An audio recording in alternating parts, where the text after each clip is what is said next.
న్యాయం చేయకపోగా దాని ఇష్యూ పెద్ద మేము గోపీనాథరావు మేము చాలా ఇబ్బంది పడ్డామండి. ఆయన మా డబ్బులు తీసుకుని న్యాయం చేస్తాం చేయలేదు. మేము అప్పులు పాలైపోయాం.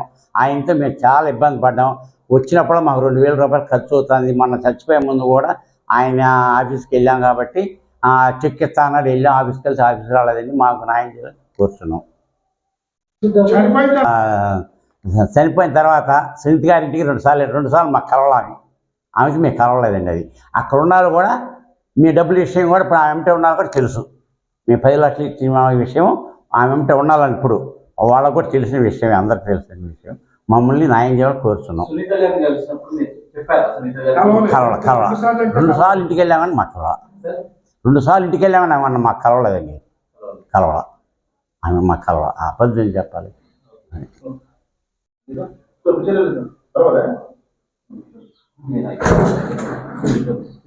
మీడియా మిత్రులందరికీ ఏం చెప్పాలి? నమస్కారం.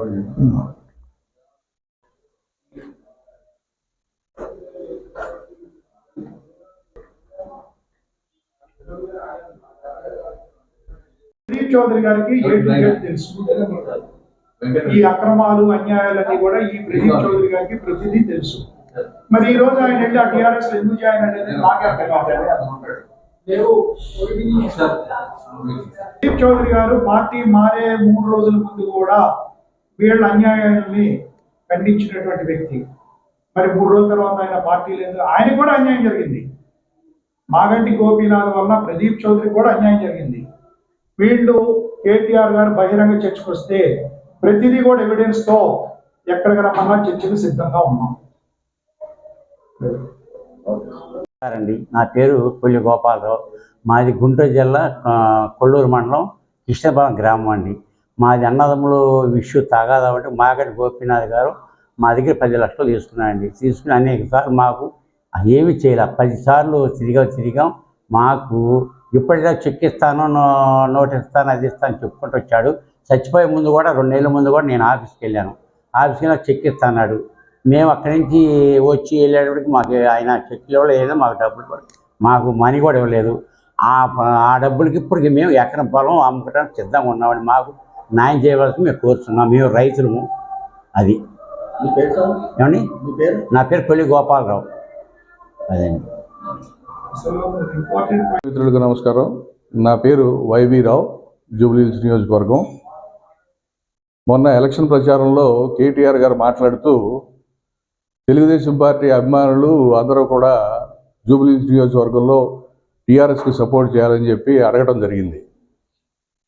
ఆయన ఏ రకంగా జూబ్లీహిల్స్ నియోజకవర్గంలో టీఆర్ఎస్కి సపోర్ట్ చేయాలని చెప్పి అడుగుతాడు?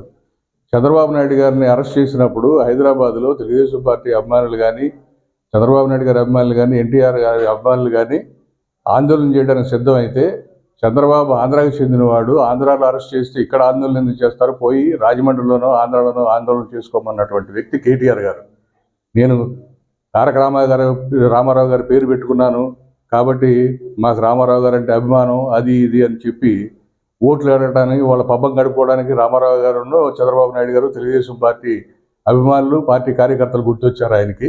ఇంతకుముందు గుర్తులేదా? తెలుగుదేశం ఎవరికైనా ఎక్కడైనా దేశంలో ఎక్కడైనా ఆందోళన నిర్వహించుకోవడానికి కానీ, ఏదైనా నిరసన వ్యక్తం చేయడానికి కానీ ప్రతి ఒక్క భారతీయ పౌరుడికి హక్కు ఉంది. అటువంటి హక్కును కూడా కాలరాయడానికి ప్రయత్నించినటువంటి కేటీఆర్ గారికి తెలుగుదేశం పార్టీ అభిమానులు కానీ, కార్యకర్తలు కానీ మీరు ఓటు వేయాలని అడగడం ఎంతో హాస్యాస్పదమైన విషయం. ఏ తెలుగుదేశం పార్టీ కార్యకర్త అలాగే ఆంధ్ర వాళ్ళని కూడా అంతకుముందు కేసీఆర్ గారు ఆంధ్ర వాళ్ళ బిర్యానీ పెండలాగా ఉంటుంది, ఉలవచారు చెత్త, గుర్రాలు తినే ఉలవచారు తింటారా, పశువులు తినే ఉలవచారు తింటారా అన్నటువంటి వ్యక్తులు బీఆర్ఎస్ పార్టీలో ఉన్నారు. ఇటువంటి వాళ్ళకి మనం ఓటేసి ఎలా గెలిపిస్తారని అనుకుంటున్నారు. ఇటువంటి అడగటం అనేది హాస్యాస్పదం. ఎవరు కూడా తెలుగుదేశం పార్టీ ప్రతి ఒక్క కార్యకర్త ఈరోజు నిబద్ధంగా రేవంత్ రెడ్డి గారి నాయకత్వాన్ని సపోర్ట్ చేయడానికి సిద్ధంగా ఉన్నారు. అందరూ కూడా జూబ్లీహిల్స్ నియోజకవర్గంలో రేవంత్ రెడ్డి గారి నాయకత్వాన్ని బలపరుస్తూ మద్దతు ఇవ్వడానికి సిద్ధంగా ఉన్నారు. ఇది ఇక్కడ పక్కదే 4 కోట్లు ఖరీదు చేసే స్థలం కబ్జా చేసినందుకు, నేను ప్రశ్నించినందుకు నన్ను కూడా అక్రమ కేసులు పెట్టి చాలా ఇబ్బందులు పెట్టాడు మాగంటి గోపీనాథ్. ఇవాళ అదే గోపీనాథ్ భార్యను నించోబెట్టి ఇవాళ సింపతితో ఓట్లు అడుగుదారు కేటీఆర్ వచ్చాడు. ఆ రోజు అధికారం ఉండంగా నేను డీజీపీ మహేందర్ రెడ్డి గారిని, డీసీపీ అవినాష్ మహంతి గారిని ఎన్నోసార్లు వెళ్ళి మేము వేడుకున్నాం, దీని మీద న్యాయం చేయండి, దీని మీద దర్యాప్తు జరపండి, ఫేక్ డాక్యుమెంట్స్ అని మీ పోలీస్ వాళ్ళే నిర్ణయించారు కాబట్టి ల్యాబ్లో మరి ఎందుకు యాక్షన్ తీసుకోవట్లేదని కూడా మేము అడిగాం. ఆ రోజున ఏ రోజు స్పందించలా ఆయన. రెండోది, అమెరికన్ సిటిజన్ ట్విట్టర్ ద్వారా కేసీఆర్ గారికి ప్రభుత్వానికి వేడుకుంది, వీడియో ఆవిడ రికార్డ్ చేసి పంపింది. మరి ఆ రోజున మున్సిపల్ మంత్రిగా ఉండి ఏ రోజు కూడా స్పందించలా. ఆవిడ కూడా చాలా నష్టపోయారు. అమెరికన్ సిటిజన్ వాళ్ళ పిల్లలు 3 సిగ్నేచర్స్ ఆవిడది అందరిది ఫోర్జరీ చేశారు వీళ్ళు డాక్యుమెంట్లో. అది వెరీ క్లియర్గా ఫోరెన్సిక్ ల్యాబ్ రిపోర్ట్ ఇచ్చింది. స్వాగతం. ముఖ్యంగా ఈరోజు ఈ సమావేశం ఏర్పాటు చేయడానికి ముఖ్య కారణం ఏంటంటే, ఈరోజు మాగంటి గోపీనాథ్ గారి మదరు మాట్లాడేటటువంటి మేము మీడియా ద్వారా చూస్తున్నాము. మాకు కూడా కొన్ని జరిగినటువంటి ఇబ్బందులు కూడా గోపి వలన కానీ ఇంకోళ్ళ వలన కానీ షేర్ చేసుకోవడానికి మీ మీడియా మిత్రులకి ఈరోజు ఈ సమావేశం ఏర్పాటు జరిగింది.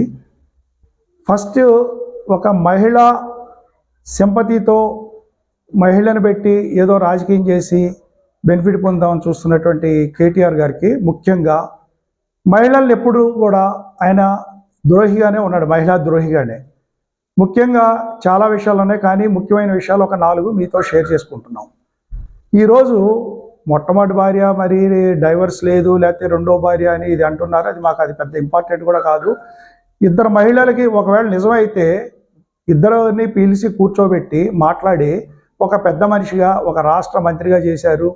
మరి ఆయన మాట్లాడితే బాగుంటుంది. ఈ మీడియాలో ఇదంతా కూడా వాళ్ళ మదర్ మాట్లాడేది ఇవన్నీ మాకు అన్యాయం జరిగింది, మరి 92 ఏళ్ల వయసు ఆవిడ వృద్ధురాలు, మరి ఆవిడకి ఏం జరిగిందో పిలిచి మాట్లాడితే కేటీఆర్ గారు బాగుంటుంది. కానీ ఆయన ఉద్దేశం ఎంత మటుకు ఏంటంటే ఒక మహిళను పెట్టి రాజకీయం చేయడం తప్పించి వేరే ఏం కనపడుతుందా. ఒక అమెరికన్ సీనియర్ సిటిజన్ 78 ఏళ్ల వయసు ఆవిడకి వాళ్ళకి అధికారంలో ఉండగా ఆవిడ ల్యాండ్ని మాగంటి గోపీనాథ్ కబ్జా చేస్తే ట్విట్టర్ ద్వారా కేసీఆర్ గారికి కేటీఆర్ గారికి తెలియపరిస్తే కూడా కనీసం ఆవిడకి న్యాయం చేయకపోగా గోపికి అండగా నిలబడి ఈ భూమి కబ్జాలో ఈయన కూడా పాత్ర పంచుకున్నాడు.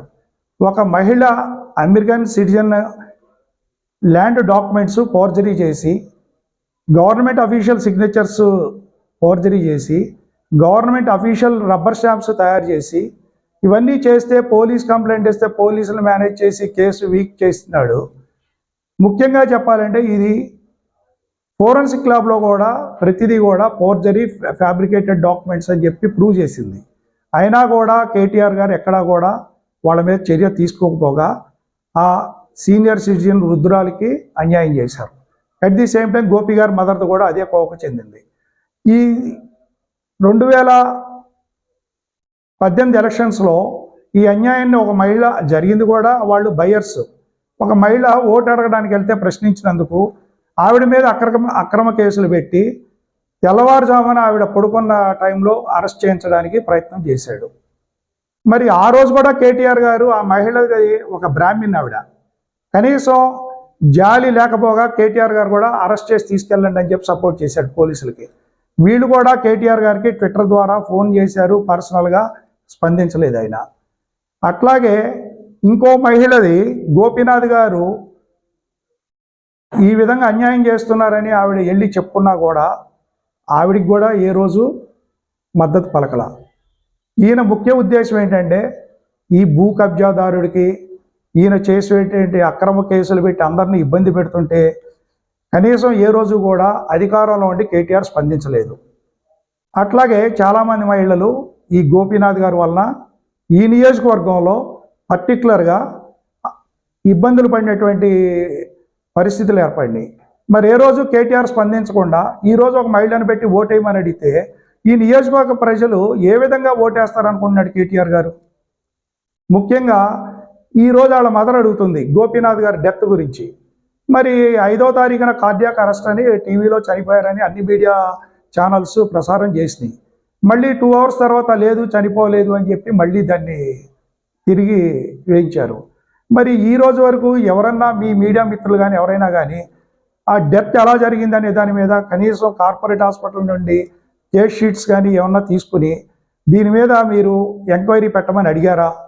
కేటీఆర్ గారికి ప్రతిదీ తెలుసు, డెత్ ఎలా జరిగింది, ఏం జరిగింది. ఈ రోజున వాళ్ళ మదర్ అడిగే దాంట్లో న్యాయం ఉందని మాకు అనిపిస్తుంది.